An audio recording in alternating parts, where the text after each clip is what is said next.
तो दोस्तों एक बार फिर से स्वागत है आपका मेरे YouTube चैनल प्रेम भक्ति सागर में। आज हम आपको होलिका के अहंकार से लेकर होलिका दहन और रंगों की होली तक की कथा सुनाएंगे। बच्चों और बड़ों, क्या आप जानते हो, अगर कोई राजा खुद को भगवान समझने लगे, अगर वह सबको अपनी पूजा करने को मजबूर करे और जो मान करे उसे सजा दे, तब क्या होगा? और अगर उसी राजा के घर जन्म ले एक छोटा बालक हो जाए, मेरे भगवान तो केवल नारायण है, तो क्या होगा उस बच्चे का? क्या वह बच्चा बच पाएगा? क्या बुराई सच में जीत सकती है, या फिर आखिर में जीत हमेशा अच्छाई की ही होती है? आज मैं आपको सुनाने जा रही हूँ होलिका की वो सच्ची कथा जिसे पूरी दुनिया को सिखाया।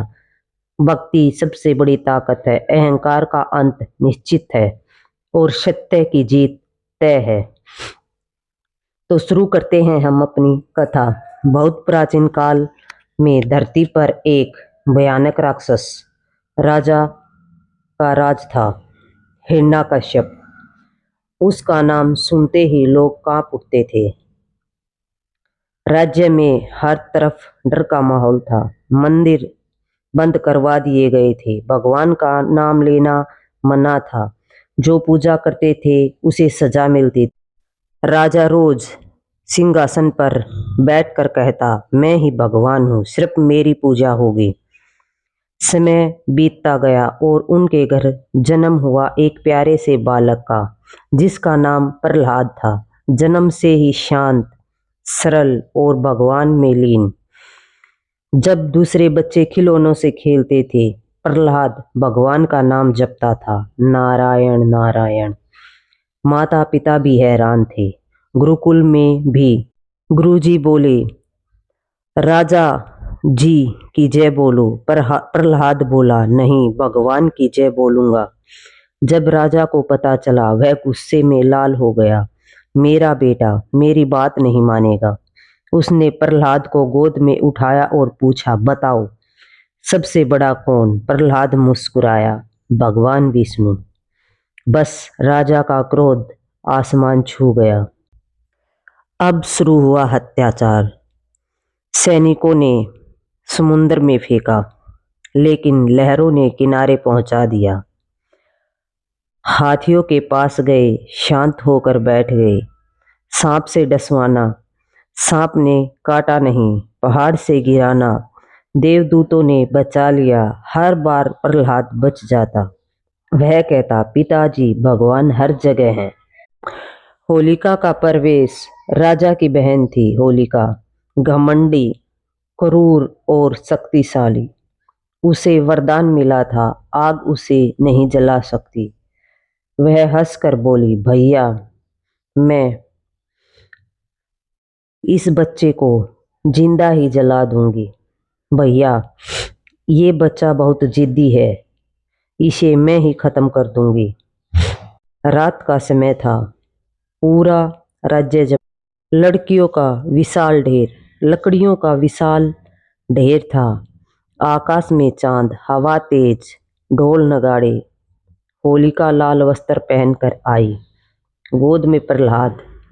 सब हंस रहे थे, लेकिन प्रहलाद शांत, आंखें बंद। नारायण नारायण नारायण। आग लगाई गई, लपटें आसमान छूने लगी। कुछ देर बाद होलिका चीखने लगी, बचाओ बचाओ, और वह जलकर राख हो गई। लेकिन प्रहलाद सुरक्षित बैठा था, आग उसे छू भी नहीं पाई। लोग दंग रह गए। तभी खंबे से गर्जना हुई, भगवान प्रकट हुए। नरसिंह, न आधा मनुष्य न आधा सिंह। उन्होंने हत्याचारी राजा का अंत कर और प्रहलाद को गले लगा लिया। यहीं से शुरू हुई होली। लोग खुशी से झूम उठे, ढोल बजे, नाच हुआ, मिठाइयाँ बाँटी, रंग लगे, बुराई जल गई, अच्छाई जीत गई। बाद में कृष्ण और राधा ने वृंदावन में रंगों की होली खेली, हंसी ठिठोली प्रेम। तब से लोग तब से रंगों वाली होली शुरू हुई। परिवार में खुशहाली क्यों आती है? होलिका दहन का अर्थ है पूरी बुरी आदतों को जलाना, गुस्सा, ईर्ष्या, अहंकार खत्म करना, नए साल की शुभ शुरुआत। परंपराएं, गेहूं भूनना, परिक्रमा करना, परिवार संग पूजा करना, बुजुर्गों का आशीर्वाद लेना, इससे घर में शांति, सुख, समृद्धि, प्रेम सब मिलता है।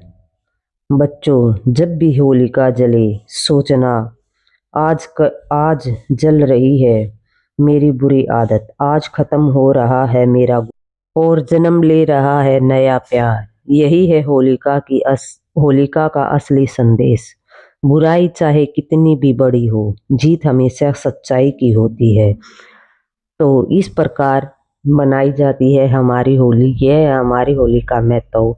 अगर आपको मेरी यह वीडियो स्टोरी कथा अच्छी लगी हो तो मेरे चैनल को लाइक सब्सक्राइब जरूर करना और अपने परिवार और दोस्तों को यह शेयर जरूर करना। मिलते हैं हम अगली नई कोई धार्मिक कहानी के साथ।